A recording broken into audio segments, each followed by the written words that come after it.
Hi there, my name is Kronenberg and welcome to my channel. This is a film review of A Stalker in the House. It's a suspense, came out in 2021. It's an 18 plus in Amazon and IMDb don't have a rating. An hour and 24 minutes. Amazon is 3.3 out of 5, IMDb is 3.4 out of 10. I'll do both of them. So Amazon is, after an uncomfortable online date, Jen looks to avoid Mike. However, he has other ideas. Obsessed and dangerous, Mike does not intend to let Jen go so easily, and she finds herself in a fight for her life. And IMDb, and I apologise to the dog because he's barking constantly all day and he's driving me nuts. A woman finds herself in a fight for her life when the man she met online becomes dangerously obsessed with her. So the director is Jared Cohen, C-O-H-N, who directed Hold Your Breath. Producers, well, there's 4 of them, but none with the actual word producer. So the executive producer is Jared Cohen again, and he was in produced Deathpool. Music was by David Bateman, who did The Collective. The cast, well, I picked the main 4 really. So Veronica Issa, I-S-S-A, who was Jen, who was in Devil's Triangle. Jack Pearson, who was Mike, was in the series Winners and Losers. Michelle, I can't say this, the middle name, NG, and then Minnie, who was Lisa, and she was in Maneater. Not the one that I've reviewed, which was a tiger. This is something else. And Michael Devorzon, D-E-V-O-R-Z-O-N, who was Jerry Diltz, who was in Deadlock. So it starts instantly with this, this woman talking to her current boyfriend. Right, that's Mike. Saying you're psychotic or something, and there's him saying, well, you meet up with your ex-boyfriend and I'm supposed to be all happy, and she says, I'm breaking up with you as you need someone to respect me. And I don't know what the ex was like, but I can kind of understand from his point of view. I mean, what happens if he'd met somebody, his ex? Obviously there was a bit more to it than that, because again, I don't read the synopsis when I watch these films. But it didn't end well, let me put it that way. Number 1 rule, if you're going to threaten someone with the police, make sure you're not in a locked room with them. Music at this point is quite good before the credits start, so well done David Bateman for that. Except it has a lot of bass, so my headphones that I was listening to it, because I listen to it late at night or watch films late at night, it's a Turtle Beach headset, you're not 21 if you're not a gamer, but it's got a lot of vibration in my ears, so it's like, oh my god, my ears. Well, he has a good talking talent, I'll put it that way. He's managed to talk Jen into letting him back in after his, dodgy night that they had. Even though the first date didn't go that well.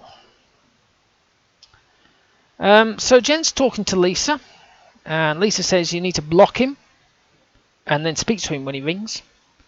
To be honest, I agree. I mean, if you hate him that much, block. It's easy on phones nowadays, but she didn't, and she hadn't at that point, and it's just like, why haven't you blocked him if he's like, ringing you all the time? Now, we know this film is about someone being in the house, but if you live alone and you hear the front door open, would you yell, hello? They do this in films all the time. It's like, it's usually when there's nobody in the house, or the person knows there's no one in the house. It's just them sleeping there in the house or the flat or whatever it is. They hear movement downstairs and they go, hello? I mean, if I hear somebody walking around downstairs, the last thing I'm going to say is hello. I'll be ringing the bloody police up like a shot. Well, I sure won't, because they'd be useless. They'll only turn up when I'm dead. So, in fact, they won't do that. They'll just find my lifeless body 6 years later.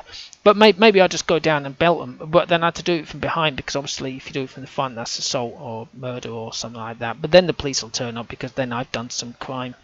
Anyway, she heard something. As I say, she yelled out hello. Wandered around, didn't find anybody. So she went back to bed. And literally, she's a heavy sleeper. So she's gone back to bed, and she's out like a light. So he's creeping around, and then he's touching her hair. I thought, well, don't she notice this at this point? But don't worry, her bedroom is bright as daylight. So we can see everything he does. This is supposed to be nighttime as usual. Again, it's like, why do they do this? I mean, most people go to... I mean, she had a face mask on so she could sleep, but maybe if you shut the curtains, that might help. Or turn the lights off. The amount of killing this guy does in broad daylight is a miracle he hasn't been caught. He was bundling this body into the boot of a car on a wide open street with cars zipping by it, but nope, nobody bothered him. Ah, frozen nuggets. It seems to have only taken 3 minutes to microwave. Not sure that they're actually edible at that point. But she's like, oh, they're really nice. Oh, yeah, okay. So she's filing a restraining order. So I'm assuming she's ringing up the police. I don't know. And then the detective's going to ring back in the morning. But I thought it was a court thing. I thought you have to go to court to get a restraining order, and it's like a long process of filling in forms. But apparently not. Apparently you can just ring up a cop station or police station and go, yeah, I want a restraining order on some guy I don't know the surname to. Yeah, can I have that? Thank you very much.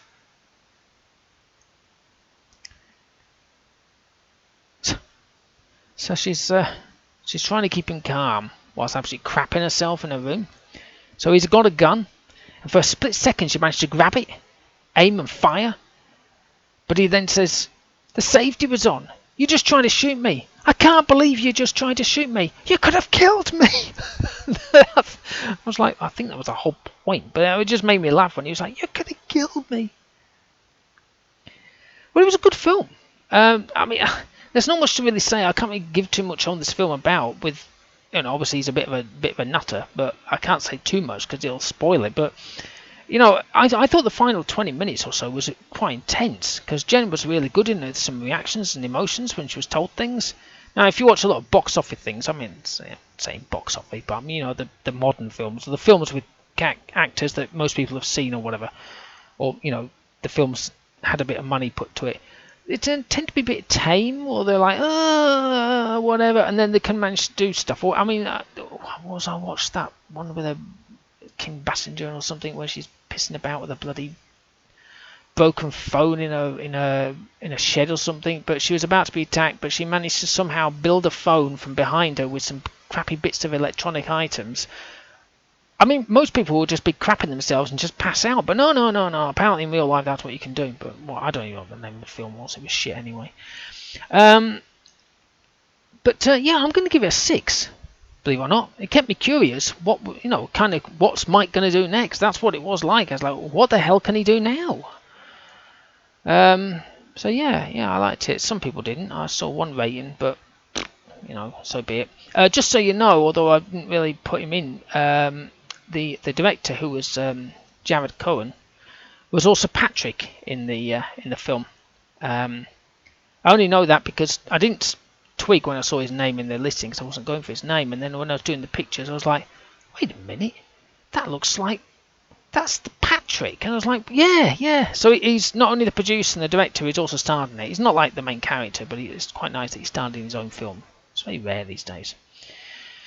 Anyway, hopefully you've enjoyed watching and listening to this film review of A Stalker in the House. Please subscribe to my channel. I've got plenty of the film reviews. I'm kind of branching out to some more suspense and drama films as opposed to just horror, although horror is my main, because you know, they're easy to do, as in watch and record and stuff like that. Anyway, thank you for watching and goodbye.